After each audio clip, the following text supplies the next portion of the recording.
What's up, everybody? Welcome back to the YouTube channel. I hope you're good. Welcome to the second one of the year. I decided to pick up the camera myself today. We've got a few things on. Number one, I'm going to give you like a good walkthrough of one of my push workouts and just explain like what we're doing in terms of the training program and where we're going to take this into prep, because it's very, very important to set yourself up now before you go into prep. But ultimately, push, pull, rest, push, legs, rest. No, push, legs, pull. 2 pull, 2 push, 1 legs. Works really, really well. But we're going to take you through a push workout. In fact, maybe we'll take you through a push workout now, and then we'll see you after. Alright guys, this is like, I don't know how many days later, a couple of days. I'm going to film over the week and just release one vlog a week. I think it's like the most sustainable thing to do. Get a lot in the videos. I thought I'd talk about my intra workout. I do a certain ritual to ultimately perform better. We know that actually like intra workout is a pretty good place like to put a few things that might help, just in terms of absorption, just in terms of energy fuel. One of the things I will use is an EAA, an essential amino acid. This is basically just like a readily available source of protein, pretty much like immediately when you need it. So like if you need some more aminos, your body's gonna call upon this, and this is like super digestible. It's gonna pass through that gastric lining super quick, and you're on to a winner there. If you do have a protein meal, like a high protein meal before your workout, EAAs definitely aren't essential. It's just something that I use just by habit. So we do that. The other thing that you'd use here, what I use here, is a highly branched cyclic dextrin. Now this is this is another thing that it's got a real easy ability to pass through that gastric lining and absorb really, really quickly. I literally just use like 20 grams of this as we go through the workout, but just to sustain that workout. My workouts are about 2 to 3 hours. So if you're going through, you know, your pre-workout meal, which is 100 carb, you might go through that in 90 minutes or so. So just to touch you through the last part of it, I add a little bit of carbohydrates into my intra workout. I also have an electrolyte product, so this is HydroFlow. Now we know that optimal cell hydration is super key. You can use that pretty much like you could do it fasted, or you could do it pre-workout, or you could do it intra workout.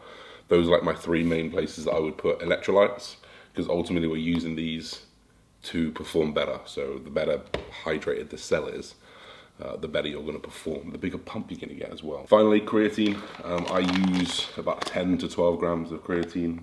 Why? Because I am 120 kilos. You really want to be using something around about 1 gram of creatine per 10 kilograms of body weight. But just remember, if you do eat red meat, you've got some creatine in there, so count that as part of your creatine for the day, if that makes sense. I eat red. For me, I have red meat, maybe once a day, so I don't have my full serving, my full 12 potential grams of creatine in like just powder form. So I normally do like between 8 and 12, depending if I'm gonna eat red meat that day. And that is my intra workout. Pump will do another day, but push day. All right then guys, welcome to the workout portion of this, the voiceover, that's what we call it in the biz. And I'm gonna talk you through the workout ultimately. And let's do it. So first of all, one of my favorite exercises that you can possibly do, the cuffed clavicular fly. Now I've got these cuffs that make sure they're just right over the elbow, because the goal here is to drive the elbow like across the sternum. Like it's got nothing to do with moving the hands across. It's all about the elbow, and I'm focusing on just driving it towards that kind of upper chest kind of place, really trying to load up as much as I can. While I can get short, which means basically just fully contracted, which is why I'm trying to drive my elbow straight across. So we've got the daisy chains there for safety, so that when we do start and when we do finish, we can just kind of dismount pretty safely, as you can see here, which is pretty good. And the boys come in and help me, which is always a little bit safer as well.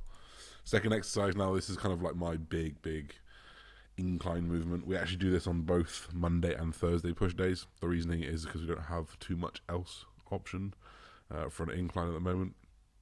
So what we do is we band it, reverse band it here, which ultimately takes weight off when you're in the lengthened position and loads on when you're in the short position, because obviously we want to load that short position a little bit more. Still getting loaded pretty hefty in the lengthened position, because we've still got 4 plates and a 5 plate on there. So it's still a lot of weight when you're in that bottom position. But we are just reverse banding it, because on the other day we don't reverse band it. It's just a straight Smith press, and this is like one of the best Smith presses that you could honestly get. It's the Cybex here. So if you do have the Cybex, I'd rinse it on all accounts wherever possible, which I really enjoy. I've enjoyed this specific one so much, so I'm happy to keep riding it into the sunset. Second set as well, like what I tend to do on my second set, I thought I'd leave this in just while I talk because I like to ramble. I tend to take about 20% off. So that first set, I just call it 190 just for the sake of it, just for the sake of counting, which means that pretty much 38 kilos would come off, which is about 40 kilos. So I take 40 kilos off, which is leaving me at around 150, which is 3 plates and a 5. Forgive me, I'm just using the bar as a 20. I'm not taking into consideration the actual weight of the bar. The benefit of kind of watching this, you can see that I'm moving a little bit quick. I'm still in control, and that's the main thing here. I don't want to see any of the muscle go slack at any point, and that's something that I'll tell my clients as we do go through this. Is I'll hound them for exercise videos, my online coaching clients, and it would be just if at any point I need you to stop the exercise, you can. Like that would be the goal, and I can see that there for me, probably not doing that, and that happens when you start to chase new lifts and know you got to hit big targets. So I'll definitely look to leave the ego next time and try and nail that. Moving on to a D-handle press. Now this is one of my favorite presses you can do. Obviously it offers a few things. Number one, the daisy chains here, you can get in and out really easily. The handles that allow you to rotate, so you can push across, you can push left, right, however works for you, externally or internally rotate. Whatever works for you best is ultimately, you can do that with this. You can literally just get in, press it, and it's going to be more normal than not. And again, the daisy chain's there just for safety. You'll see that Louis is helping me through like 3 or 4 reps here. That's kind of what we do. Like we get to failure on our own. We'll help ourselves through short range failure just so we can get a little bit more. And then if we can, we'll do those partials and finish it in the lengthened and ultimately get to the point where there's nothing left in that mid range, which is like right in that middle part, and also that lengthened range. Like you literally just can't move it anymore. And that's something to be said for what we do. One of my final tricep exercises, my favorite tricep exercises that we've been doing. I literally just adopted Louis' program. So this is like a banded JM press. You can see the purple bands here. So this is like the opposite of the reverse band we did in the Smith press, where it gets lighter at the bottom and heavier at the top. This will now do the same. Wait a second. Whereas the reverse band goes from like no weight at the top or no resistance at the top to more resistance, this goes from like resistance at the bottom to even more resistance at the top. Very, very similar thing, but you want to band this as it's just a little bit more effective in terms of adding weight on there. Finishing up, now we actually don't overhead press anymore. That's something that I used to do a little bit, but realistically speaking, my front delts, that kind of, this area is pretty well developed from all the pressing, so there's no real reason for me to hit that direct kind of vertical press. Instead, we just hit lateral raises pretty often. So this is like one of three lateral raised exercises that we'll do. We'll do 2 cuffed, 1 on here as well, 1 standing, 1 seated. So we're basically hitting it in all ranges, and then finish up with single arm cable curls. Basically trying to get the bicep in a fully lengthened position by having that shoulder in slight extension, and you're basically pulling through that whole range of the motion. You can see all 3 of us here in a row all doing the same thing, because we all got to do a single arm, and then for 3 people, all single arms, pretty annoying. But that's it. Like that's the bulk of the workout. That's how workouts are these days. Let me know if you like this style of video, me just kind of being on the screen and talking you through it. Like I'm definitely going to try some new things over the next few weeks. I've got a lot of things that I want to try, just in order to get ourselves in the position to do something new, something fresh, reinvigorate everything. So yeah, guys, I hope you enjoyed that part of the video. We'll see you in the next part. Here for the good bit, for the blood work. Obviously, I'm sat here again while I talk over these things, but I think blood work's one of those things that people often overlook. For me, like, blood work is the main dictator for when your cycle starts and ends. Like, it literally is the thing, because if you go through a cycle and you're absolutely fine, everything looks perfect, why would you stop? There's no real reason to stop. If things start to look skew, if you don't want to change, then of course you would change. Now, I've been working with Medichecks for the last 5 years now, because I did it when I was natural. I've been non-natural for 4.5 years, so it must have been 5 or 6 years, maybe even 6 years. And I've been blood testing that whole time. So I wanted to just take the time to say thank you to Medichecks. You can use Josh Bridgman for discount on any of their tests. You can even get this one here, which I will put in the link in the description box. And you can use discount, blah, blah, blah. So here's my blood work. So first of all, red blood cells. I just donated blood last week, so you can imagine all of this being very, very much in range. MCH is actually known to creep up after you give blood, just because it will actually be indicative of not having enough red blood cells, which obviously taking away blood would happen. I'm not going to click on anything that's green. White blood cells, clotting status, that's all good. And then obviously we've got kidney health, which is always one for me that I like to look at.